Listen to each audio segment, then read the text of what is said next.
working with incredible talent, Sundance Channel.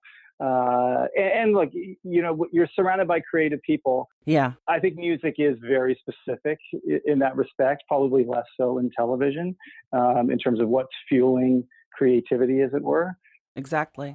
But my television experience was really about identifying underserved audiences. That's what a hit show is. You've identified an underserved audience, you've created a great experience for them, and they reward you with their viewership and loyalty to that. And that is what, frankly, fueled my passion throughout my career. In 2012, I had the opportunity to go to Condé Nast, home of Vogue, Vanity Fair, GQ, New Yorker, etc. And I was part of a team called Condé Nast Entertainment, where we were converting the publishing company into a media company by taking this amazing content and stories to other platforms, feature films, television, and digital content. And so I initially launched the television side of the business, and then took oversight of our digital channels and launched 20 channels based on the brands, the Vogue channel, etc., creating original content experiences for audiences. And in that case, it was 18 to 34-year-olds, underserved to the degree that they've abandoned television. They are cord cutters to cord nevers, as they call them. They certainly aren't reading magazines. And so you could only reach them on digital platforms. The opportunity was to leverage and honor the legacy of the Condé brands, of the Vanity Fair, et cetera, by creating great premium content experiences for that audience. And it's a business that really went from a very small footprint in 2012 to today doing well over 1 billion video views a month. So, we were able to create an environment and an approach that really connected with an audience. And so Cannabis MD is very similar to all of my experience in the sense of that underserved audience. In this case, that cannabis curious audience. And how can we create great content experiences for them and help them navigate these new waters? That's fascinating. And I was laughing when you said from cord cutters to the cord nevers, because I think that there is a generation that doesn't really care about the timing of television programming and will instead just go and get their original content streaming on their mobile devices, it's an interesting phenomenon that's happened in that world. So yeah, that's pretty interesting. My last, I did a television series with Vanity Fair called Vanity Fair Confidential.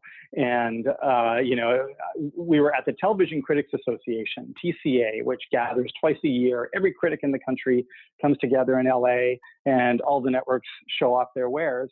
And I remember having this sort of out-of-body experience thinking, why am I telling you to come back Monday at 9 p.m. every week to watch my show? Everyone suffers from time poverty. How are you going to remember Monday at 9 p.m., versus do it when you want to, just put it out there, consume it on your own, in your own terms. And look what's happened, so. That is funny, actually. I say that every week on this show, come back same time, same place, because it's on terrestrial radio. But yep. There's and the reason that I'm doing this in terrestrial radio as opposed to just doing a podcast online is because there is a huge audience out there that they may not be interested yet. They may not be kind of curious yet because they're not exposed to it yet. And so radio is a wonderful way to reach new audiences, new listeners who may not be searching for this topic online.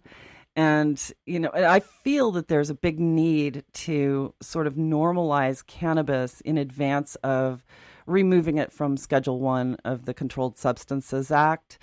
And so when I first saw your announcement about the billboard that you put up, that's what came to mind for me. It's like you're reaching people with a message that may not know to go and look up cannabis online yet. And so I thought that was pretty interesting. It's an interesting parallel. What's interesting, a few points there. One, I agree with you. And, radio, the renaissance of radio beyond, I'm talking beyond podcasts, but I think that, consumers have an opportunity to have their minds, exposed to all sorts of different things in a really surprising way. And that's what that scheduled radio does. Times Square, the opportunity to reach such a broad audience, because the fact is cannabis and CBD reach an incredibly broad audience. It's not like there was one particular demographic that brought CBD into the forefront in consumers' minds. It goes wide. My 82-year-old mother uses CBD on a sore knee that allows her to continue golfing every week. At the same time, my 21-year-old niece, who's a dancer who just graduated from college, uses it as part of her recovery program after performances. Two completely different demographics and completely different need states, but they both, have discovered this. And this was not a conversation we would have had 3 years ago, probably. So Times Square, is the crossroads of the world in many ways. This is the first time the word cannabis has been in Times Square. And we developed a campaign. I worked with an incredible filmmaker here in Los Angeles named Thomas Trail and a great marketing exec named Hugh Duffy, who put together messages that would trigger a curiosity for consumers. Messages like, will CBD help my anxiety? Yes. Will CBD help my anxiety? No. Find the truth. So putting it out there for consumers of like, whoa, what? Maybe I haven't considered this. And listen, Times Square is an attention game. You got a lot of clutter. There's a lot going on. The creative was actually a throwback to old neon signs. So big letters flashing to cut through all of the video and everything else that's going on there. So very, very pleased with the campaign. Yeah. Well, there's something to be said about the word broadcasting. Back in the day was really meant to say, mass media going out to everyone. It wasn't like narrowcasted cable television stations, where people just go and they choose and they listen to their own tribe. And in culture today, that's it's sort of a metaphor for something that is lost, and reaching masses in that way so that everybody has this collective sense that they're all learning something together, as opposed to, one side going to Fox News and the other side going to MSNBC. You know what I mean? But there's a huge learning deficit, I think, because of that. And it used to be that people would, when something happened in the nation, everyone sort of rallied around the same message that was coming out of the media. It wasn't, it wasn't tailored to the audience the way that it is today. And I think with cannabis, a lot of the media outlets that focus on cannabis for many, many years were basically preaching to the choir. So how are you going to reach the people who, it was drilled into their heads? You mentioned your mother, for example. She grew up in that generation, even before the Controlled Substances Act, when they were still drilling into people's heads the devil's weed concept that came out of reefer madness in the 1930s. And so there's like a whole generation of people who, even still to this day, I run into people, and when I tell them what I do, they look at me cross-eyed and, all of a sudden I'm a hippie in their eyes, as opposed to, younger people who have had a little bit more interest and exposure without having that reefer madness message drilled into their heads. They'll look at me and go, oh, that's cool. Right. And then people my age going, I didn't know you were a pothead. And I'm like, I wasn't, and I still am not. No, but that's a lot of the work that has to be done. You had said earlier the notion of normalizing cannabis in culture. But I think before you can get to that stage, we have to still do some destigmatizing of it. And that's part of the Times Square campaign, is really, it gets to the stigma piece. Because that's the stuff that people are, would hold on to or prevent them from considering CBD or medical cannabis as part of their health and wellness regime. You're right. Younger generations have a very different approach to this. and an acceptance of it. But that continual destigmatization goes a long way. I think what I find interesting too, on the network side, you're right.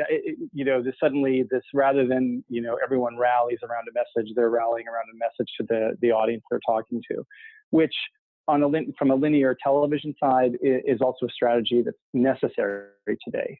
You have to stand for something to cut through, because audiences are being bombarded with messages from so many different places. What I love that we can do with Cannabis MD is we create social currency for the audience. So we're giving them insights into CBD products and potential benefits they may have on sleep or beauty, or benefits that actually there is no benefit to that, making it up, CBD mascara, although there is a CBD mascara on the market. But that's social currency that can be incredibly valuable to a consumer. I mean, my mother has social currency with her group of friends who, as you say, grew up in a very different generation, but she has discovered something that is very positive for her. And she's happy to share that with them and sort of open their eyes to it. So it's a very interesting time, that sort of where the messages are coming from and what people are doing with them. Yeah. But the one thing that I really love about the cannabis movement is that it isn't divisive in any way. So, in other words, there are certain hot button topics these days that will send people running to their own demographic corners or their own political corners. And then they're locked in, and it's like the other side is stigmatized almost the way that cannabis was in the 1930s. But people are drawn to cannabis for apolitical reasons, so it's one of those issues that when you take it into politics, it's not so divisive in terms of, one side holding on to a no vote and the other side holding on to the yes. I think that cannabis can be good for every political position because, it could be good for the economy. It could be good for social justice. This movement has so many benefits to society that benefit all sides of the political spectrum. So it is unifying, if you will. Well, it'll be curious to see how history looks back on the Farm Bill and Mitch McConnell, and how that in sort of one foul swoop, legalized hemp and changed the conversation. Not only stimulating opportunities for farmers, but suddenly CBD, moved into the marketplace at velocity, outpacing the ability for any regulatory bodies to actually put some, give it a framework. We know the FDA is now starting that process, but it is curious. So you're right; it's not necessarily a divisive issue, but people are trying to figure out what to do with it now. Yeah, I thought that was an incredible move, and it seemed to happen so fast once the ball started rolling on that issue, and I was quite surprised that it passed so overwhelmingly. But here was the problem with it too. Just before that passed, of course, Epidiolex became a medicine in the FDA's eyes. So now all of a sudden CBD that was in Epidiolex was removed from Schedule 1 and moved down to, I think, Schedule 3 or 4 or something like that. But what that did for the rest of the industry, it created this tsunami of confusion because nobody seemed to know what that was going to mean. And all of a sudden, the FDA sent out notices saying, well, CBD is illegal except for Epidiolex, and we have to be fair to that manufacturer who spent millions of dollars researching it. So now nobody else can use it in any food substance because it's now a medicine.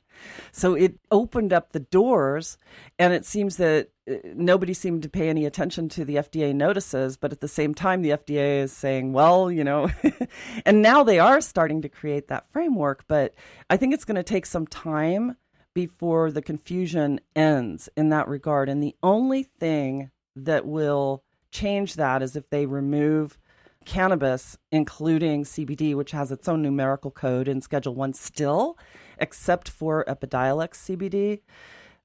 The only thing that will change all of that is when they remove CBD and cannabis in general, or marijuana as it's labeled in Schedule 1, when they remove that